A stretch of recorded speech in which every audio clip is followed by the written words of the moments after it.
माझे नाव अनुष्का भाऊसाहेब घुगे आहे. मी आता 5वी शिकते. अध्यक्ष महाशय, पूज्य गुरुजन वर्ग व येथे जमलेल्या माझ्या बालमित्रांनो, आज मी तुम्हाला डॉक्टर बाबासाहेब आंबेडकर यांच्याविषयी 2-3 शब्द सांगत आहे. ते तुम्ही शांततेने ऐकावे अशी माझी नम्र विनंती.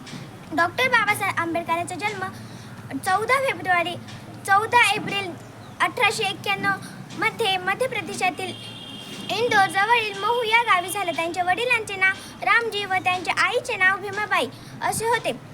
डॉक्टर आंबेडकरांनी उच्च शिक्षण प्राप्त केले. ते विद्यार्थी असताना दिवसातील 24 तासांपैकी 18 तास अभ्यास करत असत. त्यांना जातीभेद मान्य नव्हता. जातीपातींच्या भेदभावामुळे त्यांना खूप त्रास सहन करावा लागला. या सर्वांवर मात करून त्यांनी उच्च शिक्षण घेतले.